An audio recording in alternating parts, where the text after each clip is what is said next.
wabarakatuh. Salam Rahayu. Alhamdulillah kita senantiasa diberikan kesehatan dan hidup yang penuh berkah. Nah, sore ini Beta Yuwana silaturahmi di salah satu rekan spiritualis Kebumen, Ki Sugeng Winarto, atau terkenal dengan Ki Kidung Pamungkas. Nah, beliau seorang spiritualis milenial, kelihatan dari gayanya yang milenial banget. Biasanya kalau dukun-dukun itu kan harus sangar, harus menjawani banget, serem gitu. Serem, pakaiannya ireng. Tapi kalau Ki Sugeng ini milenial banget, anak muda banget. Dilihat dari pakaiannya kaosan tapi tetap pakai belangkon. Kudunya hari ini saya pakai belangkon ya Ki, biar matching. Tapi ya santai saja lah, karena kita di sini juga sekedar silaturahmi dan ingin berbagi ke sahabat-sahabat Beta Yuwana.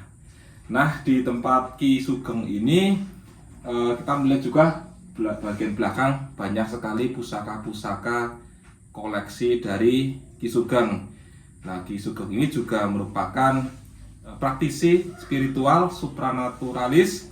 Beliau juga aktif dalam memberikan pelatihan-pelatihan yang berhubungan dengan metafisik. Jadi buka kelas juga ya Ki? Ya, buka kelas, workshop lah, semacam workshop atau gembelengan, cara Jawa itu gembelengan. Oh, jadi Ki Sugeng ini membuat semacam pelatihan gembelengan bagi seseorang yang ingin belajar metafisik. Wah, itu caranya gimana Ki? Kok misal tiba-tiba misal gini ya, kadang beberapa orang kalau kita lihat kan ada yang sedang mencari jati diri, lagi seneng-senengnya spiritual, terus ada yang pengen berprofesi sebagai seorang spiritualis. Itu biasanya langkahnya seperti apa ketika dia ingin menghubungi jenengan biasanya? Seperti itu ya. Itu biasanya langsung menghubungi kontak dulu melalui telepon atau WA gitu kan. Lalu nanti kan biasanya bertanya-tanya apa gitu kan, nanti kita lihat potensinya seperti apa, dia mau lebih kemana, lebih ke pengobatan misalnya, atau berarti mungkin digali dulu potensi dirinya potensi diri, karena masing-masing setiap orang potensinya berbeda-beda, tergantung mungkin bakatnya juga ya. Iya, itu salah satunya. Salah satunya tentu bakatnya. Kemudian metode pelatihannya seperti apa Ki? Apalagi zaman sekarang itu kan eranya masih pandemi ya. Apa tetap ada gembelengan secara langsung di tempat, atau bisa secara online? Sekarang pelatihan juga bisa lewat Zoom atau apa gitu. Apa tetap harus tatap muka supaya lebih marem? Iya, saya tetap mengedepankan tatap muka sebisa mungkin. Untuk pelatihan atau gembelengan metafisik itu tetap tatap muka. Tetap harus bertemu langsung begitu. Karena di situ ada hubungan antara bukan hanya guru dan murid, tapi kita seperti sahabat lah. Karena di situ ketika pelatihan bisa mungkin dengan online, cuman memang kurang maksimal. Iya.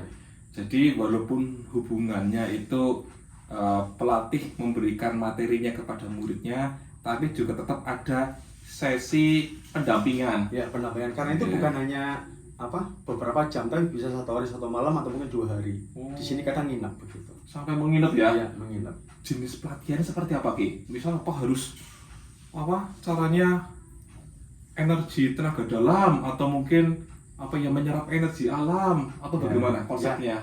Ya itu salah satunya, karena kita kan di mix gitu kan. Jadi memang basicnya sebenarnya lebih kepada keilmuan khas Nusantara gitu kan, tapi tidak menutup dengan keilmuan-keilmuan yang lain gitu kan. Semacam keilmuan modern seperti mungkin prana atau energi Reiki yang lagi tren itu ya, atau mungkin tenaga dalam juga. Nanti konsep-konsepnya dari awal, dari mulai dasar sampai memahami betul-betul seperti itu, dikupas tuntas. Seperti ini tenaga dalam seperti ini, mungkin pengasihan seperti ini, pengobatan seperti ini, tekniknya seperti ini gitu kan.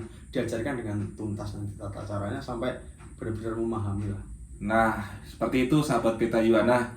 Jadi Ki Sugeng Winarto ini beliau memberikan pelatihan dan pendampingan bagi rekan-rekan yang ingin terjun ke dunia spiritual.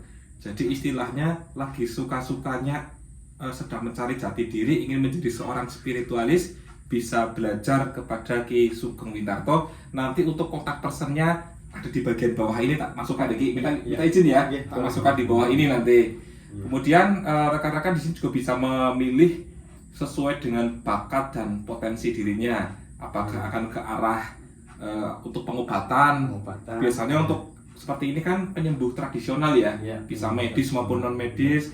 Kemudian mau menjadi seorang spiritualis yang bergerak di bidang pengasihan atau mungkin yang bergerak di bidang proteksi ya, yang lagi tren saat ini, bikin pagar gaib dan sebagainya. Mungkin juga nanti ada pelatihan juga pawang hujan misalnya seperti itu. Pelatihan pawang hujan ini lagi viral ini.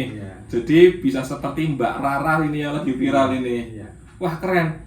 Kalau ibarat kata Indonesia ini kan merupakan negara tropis, di mana negara tropis itu menganut 2 musim. Ada musim penghujan, ada musim kemarau. Lah apalagi di musim penghujan, berarti itu potensi bisnis bagi orang yang ingin menjadi profesi pawang hujan. Apalagi kemarin tuh sampai trending topik sampai ke internasional, Indonesia dengan MotoGP-nya di Mandalika bisa dibantu minimal ya secara gimmick marketingnya masuk itu, ada pawang hujan di situ. Nah bisa belajar lewat Ki Sugeng ini. Beliau juga sudah sangat berpengalaman dalam menghadapi kegiatan-kegiatan atau event-event yang berhubungan dengan pawang hujan. Kita masuk ke sesi yang tentang pawang hujan ya, karena ini agak menarik ini. Ki Sugeng jenengan juga terkenal sebagai dukun pawang hujan. Nah, untuk pawang hujan itu sendiri mungkin metode tiap spiritualis berbeda-beda. Kalau yang jenengan gunakan itu seperti apa, Ki? Ya begini, pawang hujan kan sebenarnya apa ya, konsepnya itu kita harus dekat dengan alam, bersahabat dengan alam dulu. Bersahabat dengan alam dulu. Itu salah satu kunci mutlak begitu kan. Jadi memang harus apa namanya, benar-benar karena lelaku, bukan sehari 2 hari langsung bisa gitu enggak. Karena memang sudah tidak terlatih. Boleh sehari 2 hari belajar ngaku jadi pawang hujan nggak bisa. Iya, ya betul, memang itu sudah terlatih. Karena terlatih sudah mengalami apa? Melalui berbagai macam pengalaman, terus mulai berbagai macam cara penanganan pawang hujan seperti apa, terus memang benar-benar harus jam kerjanya tinggi ya. Kalau teknik yang digunakan apa, Ki? Karena beberapa kita lihat kalau yang di TV-TV itu lagi tren, Mbak Rara itu, mohon maaf ini contohnya ya, pakai yang semacam seperti ini, terus pakai ini, doing gitu. Terus juga ada yang beberapa cara tradisional pernah kita lihat itu menggunakan apa ya, yang lidi-lidi, ada cabai, brambang, seperti itu. Salah satunya itu namanya tombak sewu. Kalau dalam tradisi Jawa tombak sewu ya. Ketika apa? Sapu lidi terus dikasih ada cabai, ada bawang. Itu kan sebuah kode sebenarnya. Bahasa simbol itu merupakan silip seloka bahwa itu sebuah permohonan kepada Tuhan melalui itu, memang kodenya seperti ini loh. Permohonan supaya terang lah. Caranya itu bahasa simbol untuk seorang spiritualis meminta kepada Tuhan untuk diberikan kelancaran ketika dia menjadi pawang hujan seperti itu. Jadi cukup menggunakan laku, berdasarkan pengalaman, kemudian menggunakan sarana-sarana yang berhubungan dengan simbol-simbol untuk kegiatan pawang hujan tersebut ya, Ki? Iya. Tidak perlu ada semacam mungkin menggunakan pusaka apa ya, itu bisa. Bisa juga. Bisa juga seperti salah satunya. Ketika mungkin event besar kita biasanya puasa dulu misalnya. Makanya tidak bisa dadakan. Iya begitu, karena bisa melalui puasa dulu misalnya.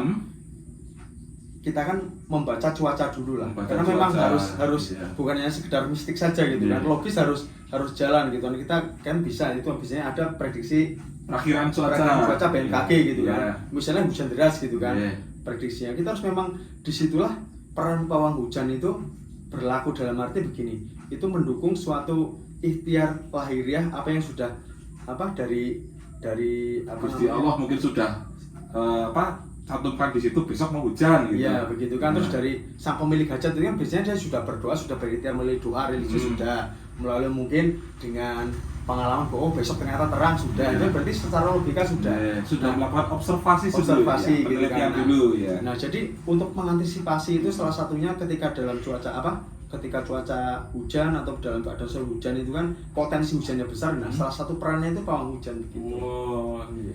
Jadi segala sesuatu itu perlu pawang.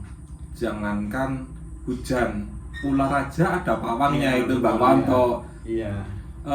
Cinta juga butuh pawang. Iya betul. Ki Sugeng juga bisa itu untuk menjaga ilmu pengasihan gitu. Ya masih di pawang hujan Ki, jenengan punya pengalaman menarik nggak selama menangani klien yang berhubungan dengan pawang hujan?